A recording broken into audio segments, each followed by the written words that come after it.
بسم اللہ الرحمن الرحیم نحمدہ و نصلی علی رسول کریم اما بعد فاعوذ باللہ من الشیطان الرجیم بسم اللہ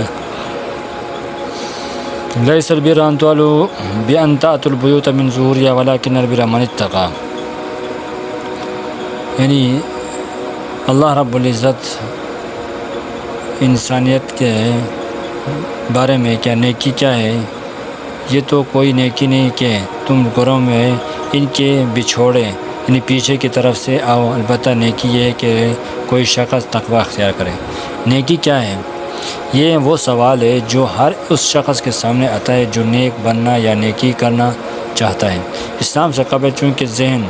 بہت تنگ اور علم کا دائرہ محدود تھا، اس لیے نیکی کے مفہوم کے بارے میں بھی انسان کی سوچ محدود تھی، بلکہ بعض مضحکہ خیز کاموں کو بھی وہ نیکی سمجھا جاتا تھا۔ مثال کے طور پر بعض لوگ جب حج عمرہ کے ارادے سے احرام باندھ کر گھر سے نکل جاتے، پھر انہیں کسی مجبوری کی وجہ سے گھر واپس آنا پڑتا تو وہ دروازے سے داخل نہیں ہوتے تھے، بلکہ گھر کے بچھوڑے پیچھے کی طرف سے دیوار پھلانگ کر اندر آتے تھے اور اس سے نیکی کا کام اور اللہ کے حکم سمجھتے تھے۔ ایسے لوگوں سے اللہ تعالیٰ نے فرمایا کہ وَلَيْسَ الْبِرَّ بِأَن تَأْتُوا الْبُيُوتَ مِن ظُهُورِهَا وَلَكِنَّ الْبِرَّ مَنِ اتَّقَى، یہ تو کوئی نیکی نہیں کہ تم گھروں میں ان کے پیچھے کی طرف سے آؤ، البتہ نیکی یہ ہے کہ کوئی شخص تقوی اختیار کرے۔ جب تحویل قبلہ کا حکم نازل ہوا اور بیت المقدس کے بجائے کعبہ کو مسلمانوں کا قبلہ قرار دیا گیا تو اس پر یوں تو مشرکون اور منافقون سب نے بڑا شور شرابہ کیا، مگر خاص طور پر یہود اس میں پیش تھے۔ انہوں نے اسلام اور پیغمبر اسلام صلی اللہ علیہ وسلم کے خلاف بڑھ چڑھ کر باتیں کی۔ ان کے انداز سے یوں معلوم ہوتا تھا کہ نیکی تو بس مخصوص قبلے کی طرف رخ کرنے میں ہے۔ یہ مخصوص قبلہ ان کے نظر میں بیت المقدس کے سوا کوئی نہ تھا۔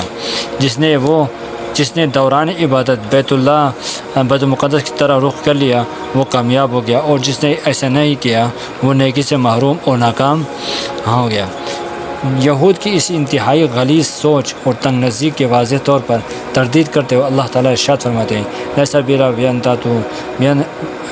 البر ان تولوا وجوهكم قبل المشرق والمغرب ولكن البر من آمن بالله واليوم الآخر والملائكة والكتاب والنبيين وآتى المال على حبه ذوي القربى واليتامى والمساكين وابن السبيل والسائلين وفي الرقاب وأقام الصلاة وآتى الزكاة والموفون بعهدهم إذا عاهدوا والصابرين بالبأساء والضراء وحين البأس أولئك الذين صدقوا وأولئك هم المتقون۔ نیکی یہ نہیں کہ تم اپنا منہ مشرق یا مغرب کی طرف پھیر لیا کرو، بلکہ نیکی یہ ہے کہ کوئی شخص اللہ اور قیامت کے دن اور فرشتوں، کتابوں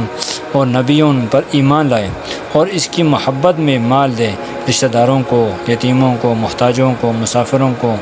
مانگنے والوں کو، اور گردنیں چھڑانے میں قائم رکھے نماز اور دیا کرے زکوٰۃ۔ نیک لوگ وہ ہیں جو اپنے اقرار کو پورا کرتے ہیں جب وہ عہد کر لیں، اور تنگی اور تکلیف اور لڑائی کے وقت صبر کرنے والے ہیں، یہی لوگ ہیں سچے اور یہی ہیں پرہیزگار۔ مذکورہ آیات میں بر کا لفظ استعمال ہوا جس کا معنی نیکی کا ہے۔ یہ لفظ نیکی کے تمام قسموں کو شامل ہے: ایمان، تقوی، سخاوت، تلاوت، حسن اخلاق، نماز، روزہ، صدقہ، خیرات، یتیموں پر شفقت، بیواؤں کی اعانت، بزرگوں کی تعظیم، چھوٹوں سے محبت، مصیبت زدہ کی دل جوئی، بیماروں کی ہدایت، یہ سارے نیک اعمال ہیں۔ یہ سب کو بر کہتے ہیں۔ آن حضرت صلی اللہ علیہ وسلم کی متعدد احادیث میں بھی بر نیکی کا لفظ مختلف انداز میں آیا ہے۔ حضرت ابن سمعان سے روایت ہے کہ نبی کریم سے میں نے رسول اللہ صلی اللہ علیہ وسلم سے نیکی اور گناہ کے بارے میں سوال کیا تو آپ نے فرمایا البر حسن الخلق والاسم ما حاک فی صدق وکرہت ان یطلع علیہ الناس۔ نیکی حسن خلق کا نام ہے اور گناہ وہ ہے جو تمہارے دل میں کھٹکے اور تمہیں اس پر لوگوں کا مطلع ہونا پسند نہ ہو۔ حضرت عبداللہ بن مسعود رضی اللہ تعالیٰ عنہ سے روایت ہے کہ رسول اللہ صلی اللہ علیہ وسلم نے فرمایا علیکم بالصدق فإن الصدق یہدی الی البر فإن البر یہدی الی الجنہ، یعنی تم ہمیشہ سچ بولا کرو کیونکہ سچ نیکی کی راہ دکھاتا ہے، یعنی کیا نیکی کی طرف لے جاتا ہے، نیکی جنت تک پہنچا دیتا ہے۔ اور ان جیسے احادیث کے مطالعے سے ہمارے سامنے نیکی کا اسلامی تصور واضح ہوتا ہے، اور یہ بات کھل کر سامنے آ جاتی ہے کہ جیسے نماز، روزہ اور ذکر تلاوت نے کی، اسی طرح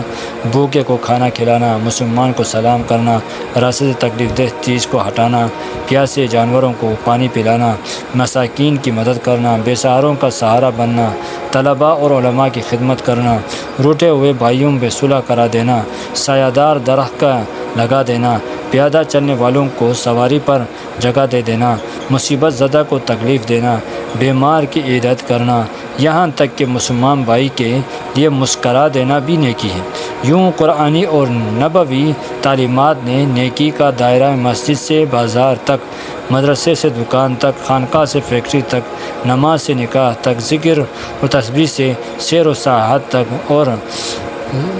اور رزم سے بزم تک پھیلا دیا ہے۔ یہودیت، عیسائیت اور دوسرے تحریف شدہ مذاہب کے علمبرداروں نے انسانی زندگی کو دین اور دنیا کے دو متضاد کیمپوں میں تقسیم کر دیا تھا، اور ان دونوں کے درمیان ایک وسیع خلیج حائل تھی۔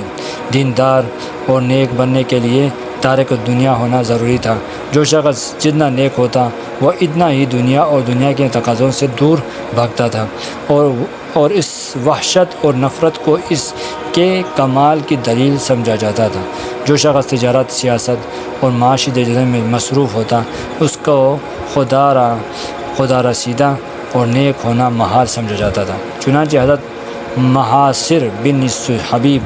رحمۃ اللہ سے مروی ہے کہ نرام رسول اللہ صلی اللہ علیہ وسلم نے فرمایا کہ اللہ تعالیٰ نے فرمایا،